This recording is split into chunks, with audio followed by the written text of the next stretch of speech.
A pirâmide de Gizé é provavelmente o único conjunto de arquitetura que a LEGO lançou que eu alguma vez desejei ter. Não tenho nada contra os skylines e todos os tipos de conjuntos a que o tema nos habituou, mas esses nunca me interessaram muito, exceto alguns conjuntos para peças. Mas este conjunto em particular está a levar o tema numa nova direção que eu estou a gostar muito.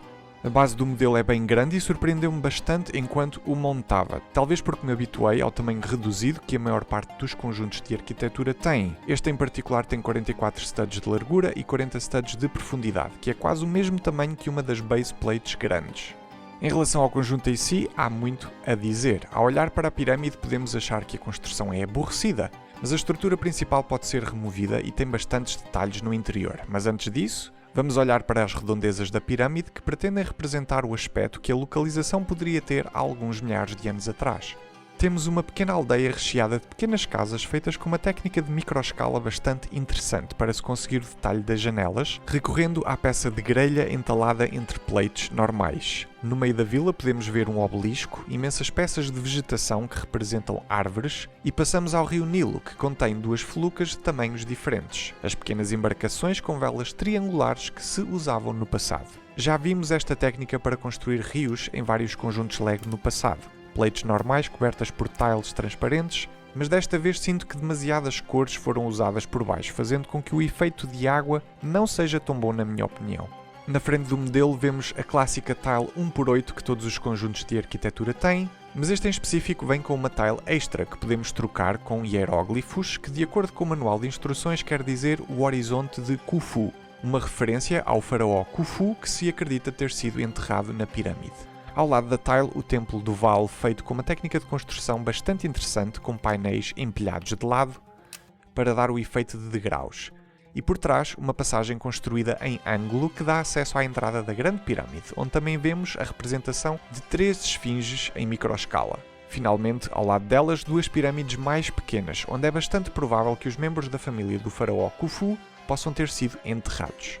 As pirâmides são túmulos gigantes que têm sarcófagos no seu interior, que também estão representados no conjunto, mas só quem constrói um modelo tem noção deste detalhe, pois é muito difícil aceder ao seu interior. Um acesso mais fácil para poder ver os sarcófagos poderia ter sido um detalhe interessante para incluir no conjunto, mas ao mesmo tempo, enterrar os sarcófagos para sempre, como faziam os faraós naquele tempo, dá a um conjunto uma certa pinta. E antes de irmos ao destaque principal do conjunto, vale a pena mencionar as dunas de areia feitas com peças curvas em ambos os lados da pirâmide.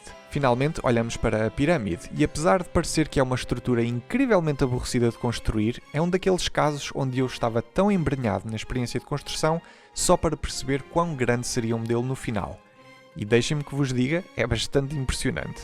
Na base, uma camada de slopes tan, uma quantidade imensa de slopes brancas muito úteis e no cimo uma peça de meia pirâmide nesta cor dourada. Agora preparem-se para o que aí vem, pois o conjunto da Grande Pirâmide de Gizé é, na verdade, meia pirâmide. Eu percebo que se o conjunto fosse uma pirâmide completa, isso não acrescentaria nada de mais à experiência de construção como um todo.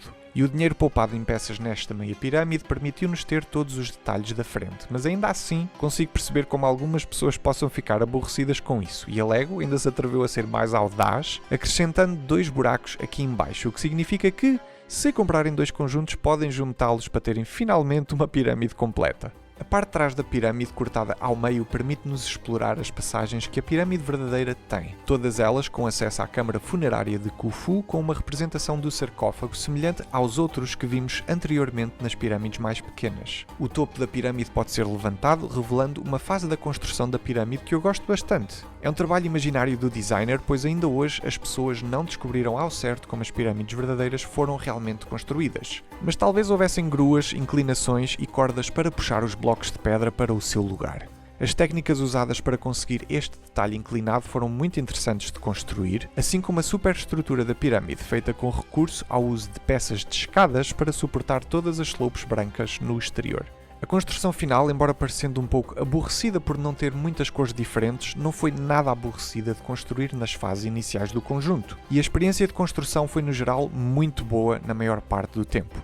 Não gostei da parte da água, assim como meter todas as peças de folhas na zona do rio e todas as pequenas tiles que a pirâmide em fase de construção tem. As cores são muito parecidas, então passei imenso tempo a tentar decifrar onde cada pequena peça deveria encaixar. Mas apesar de tudo isso, eu gosto muito deste conjunto. Posso estar a ser tendencioso porque sempre fui fascinado pela cultura egípcia antiga e por isso o conjunto diz-me muito, mas não consigo deixar de pensar que outros tipos de conjuntos de arquitetura a Lego possa fazer no futuro se eles seguirem as pisadas da Grande Pirâmide de Gizé. Ou deixem-me voltar um pouco atrás.